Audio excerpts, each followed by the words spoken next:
ನಿರ್ದೋಸೆ ಚಿತ್ರದಲ್ಲಿ ನಟಿಸಲು ರಮ್ಯಾ ಮತ್ತೆ ರೆಡಿಯಾಗಿದ್ದಾರೆ.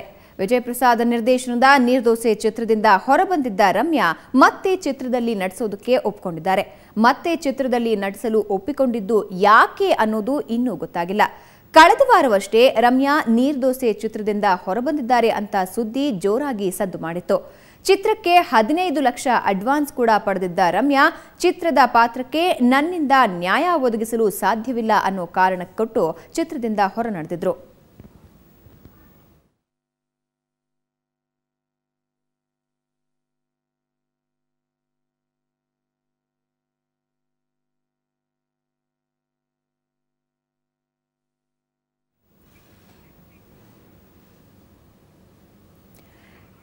ಈ ಬಗ್ಗೆ ಮತ್ತಷ್ಟು ಮಾಹಿತಿಯನ್ನ ನೀಡೋದಕ್ಕೆ ನಮ್ಮ ಫಿಲ್ಮ್ ಬ್ಯೂರೋ ಚೀಫ್ ಆಗಿರುವಂತಹ ಗೌರಿ ಶೆಟ್ಟಿ ಅವರು ನಮ್ಮೊಂದಿಗಿದ್ದಾರೆ.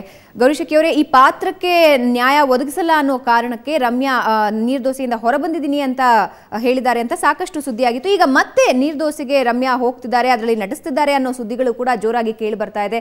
ಸೊ ನಿರ್ದೋಸೆ ಪ್ರಹಸನ ಎಲ್ಲಿಗೆ ಬಂದು ನಿಂತಿದೆ? ಭಾವನ ನಿರ್ದೋಸೆ ಪ್ರಹಸನ ಅನ್ನೋದಾದ್ರೆ ಅದು ಮುಗಿತು ಅಂತ ಅನ್ಕೋತೀನಿ ಈಗ. ಯಾಕೆಂತಂದ್ರೆ ಕೆಲವೇ ನಿಮಿಷಗಳ ಮುಂಚೆ ಚಿತ್ರತಂಡದ ಮೂಲಗಳು ಹೇಳಿರೋ ಪ್ರಕಾರ ರಮ್ಯಾ ಅವರು ಮತ್ತೆ ಚಿತ್ರತಂಡಕ್ಕೆ ವಾಪಸ್ಸಾಗಿದ್ದಾರೆ. ನೀವು ಹೇಳಿರೋ ಹಾಗೆ ಕೆಲವೇ ದಿನಗಳ ಮುಂಚೆ ಅವರು ನಿರ್ದೋಸೆ ಮಾಡಲ್ಲ ಅಂತ ಟ್ವೀಟ್ ಮಾಡಿದ್ರು. ಈ ಪಾತ್ರಕ್ಕೆ ನ್ಯಾಯ ಒದಗಿಸಕ್ಕಾಗಲ್ಲ, ಹೀಗಾಗಿ ನಾನು ಈ ತಂಡದ ಭಾಗ ಆಗ್ತಾ ಇಲ್ಲ ಅಂತ ಮಾಡಿದ್ರು. ಬಟ್ ಈಗ ಬಂದಿರೋ ಮಾಹಿತಿ ಪ್ರಕಾರ ಅವರು ಮತ್ತೆ ವಾಪಸ್ಸಾಗಿದ್ದಾರೆ. ನಿರ್ದೋಸೆಯಲ್ಲಿನ ಪಾತ್ರ ಅದಕ್ಕೆ ಅವರು ಜೀವ ತುಂಬಲು ರೆಡಿ ಆಗಿದ್ದಾರೆ ಅಂತ ಹೇಳ್ಬೋದು ಭಾವನಾ. ಓಕೆ, ನಿರ್ದೋಸೆಯಲ್ಲಿರೋ ಪಾತ್ರನೇ ದೊಡ್ಡ ಸಮಸ್ಯೆ ಆಗಿತ್ತು, ಅದರಿಂದಾನೇ ರಮ್ಯಾ ಹೊರಗೆ ಬಂದ್ರು ಅನ್ನೋ ಮಾತುಗಳು ಕೂಡ ಕೇಳಿ ಬಂದಿತ್ತು. ಸೊ ಈಗ ಯಾವ ವಿಷಯ ಅವರನ್ನ ಮತ್ತೆ ಓಕೆ ಅನ್ನೋ ಹಾಗೆ ಮಾಡಿದೆ ಅಂತ? ಭಾವನಾ, ತುಂಬಾ ಒಳ್ಳೆ ಪ್ರಶ್ನೆ. ಆಕ್ಚುಲಿ ಇದ್ರ ಬಗ್ಗೆ ನಾನು ಕೇಳಿದೆ, ಚಿತ್ರತಂಡದ ಮೂಲಗಳಿಗೆ ಕೇಳಿದೆ. ಒಂದು, ಈ ಕಥೆ ಏನಿದೆ ಇದು ವೇಶ್ಯ ಪಾತ್ರ. ಈ ಕಥೆಯಲ್ಲಿ ಬರುವಂತ ಒಂದು ವೇಶ್ಯ ಪಾತ್ರವನ್ನ ಅವ್ರು ಮಾಡ್ತಾ ಇದ್ರು.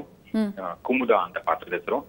ಸೊ ಆ ಪಾತ್ರ ಮತ್ತು ಅದರ ಸುತ್ತಮುತ್ತ ಇರುವಂತಹ ಘಟನೆಗಳು ಅದನ್ನೆಲ್ಲ ನೋಡ್ಕೊಂಡು ಅವ್ರು ನಿರ್ಧಾರ ಮಾಡಿದ್ರು ಏನೋ ಗೊತ್ತಿಲ್ಲ. ಆದ್ರೆ ಈಗ ಬಂದಿರೋ ಮಾಹಿತಿ ಏನಂದ್ರೆ ಅಂದ್ರೆ ಯಾಕೆ ಅವರ ನಿರ್ಧಾರ ಬದಲಾಯಿತು ಅನ್ನೋದಾದ್ರೆ, ಈ ಟ್ವೀಟ್ ಏನ್ ಮಾಡಿದ್ರು ಅದಾದ ನಂತರ ಸುಮಾರು ಜನರ ಜೊತೆಗೆ ಅವ್ರು ಇಂಟ್ರಾಕ್ಷನ್ ಮಾಡಿದ್ದಾರೆ ಅನ್ನೋ ಸುದ್ದಿ ಬಂದಿದೆ. ಅಥವಾ ಅವ್ರಿಗೆ ತುಂಬಾ ಜನ ಫೋನ್ ಮಾಡಿ, ಮೆಸೇಜ್ ಮೂಲಕ, ಫೇಸ್ಬುಕ್ ನಲ್ಲಿ ಹೀಗೆ ಸುಮಾರು ಜನ ಅವ್ರಿಗೆ ಈ ಪಾತ್ರ ತುಂಬಾ ಚೆನ್ನಾಗಿದೆ, ನಾನು ಕೇಳಿದೀನಿ, ಅಥವಾ ಈ ಸ್ಕ್ರಿಪ್ಟ್ ತುಂಬಾ ಚೆನ್ನಾಗಿದೆ, ಈ ತಂಡ ತುಂಬಾ ಚೆನ್ನಾಗಿದೆ, ಸಿದ್ಲಿಂಗನಲ್ಲಿ ನಿಮ್ ಪಾತ್ರ ತುಂಬಾ ಇಷ್ಟ ಆಗಿದೆ ನಮಗೆ, ವಿಜಯ್ ಪ್ರಸಾದ್ ತುಂಬಾ ಒಳ್ಳೆ ನಿರ್ದೇಶಕರು, ನೀವು ಬಹುಶಃ ಈ ಚಿತ್ರ ಮಾಡೋದು ತುಂಬಾ ಒಳ್ಳೇದಿರುತ್ತೆ, ನಿಮ್ಗೆ ಒಳ್ಳೆ ಹೆಸರು ಬರುತ್ತೆ ಅನ್ನೋ ಮಾತನ್ನ ಅವರ ಅಭಿಮಾನಿಗಳು, ಅವ್ರ ಸ್ನೇಹಿತರು ಆ ವಲಯದಿಂದ ಹೋಗಿದೆ.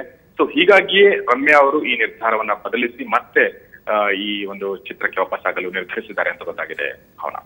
ಓಕೆ ಗೌರೀಶ್, ಧನ್ಯವಾದ ನಿಮ್ಮೆಲ್ಲ ಮಾಹಿತಿಗಾಗಿ. ಒಟ್ಟಾರೆ ಸ್ಯಾಂಡಲ್ವುಡ್ ನಟಿ ರಮ್ಯಾ ನಿರ್ದೋಸೆಗೆ ಮತ್ತೆ ಎಂಟ್ರಿ ಆಗಿದ್ದಾರೆ. ನಾನು ನಿರ್ದೋಸೆ ಹಾಕೋದಕ್ಕೆ ರೆಡಿ ಇದ್ದೀನಿ ಅಂತ ಮತ್ತೊಂದು ಸಲ ಹೇಳಿದ್ದಾರೆ ಅಂತ ಹೇಳಲಾಗ್ತಾ ಇದೆ. ಯಾಕಂದ್ರೆ ವಾರದ ಹಿಂದಷ್ಟೇ ಆ ಪಾತ್ರಕ್ಕೆ ನ್ಯಾಯ ಒದಗಿಸೋದಕ್ಕೆ ನನ್ನಿಂದ ಸಾಧ್ಯವಿಲ್ಲ ಅಂತ ರಮ್ಯಾ ಅದರಿಂದ ಹೊರ ನಡೆದಿದ್ರು ಅನ್ನೋದು ಸ್ಯಾಂಡಲ್ವುಡ್ನಲ್ಲಿ ಭಾರಿ ಸದ್ದು ಮಾಡಿತ್ತು. ಆದರೆ ಈಗ ವಾಪಸ್ ನಿರ್ದೋಸೆಗೆ ಬಂದಿದ್ದಾರೆ ರಮ್ಯಾ, ಪಾತ್ರ ಮಾಡೋದಕ್ಕೆ ಸಿದ್ಧರಾಗಿದ್ದಾರೆ ಅನ್ನೋ ಮಾಹಿತಿಗಳು ಕೂಡ ಕೇಳಿ ಬರ್ತಾ ಇದೆ.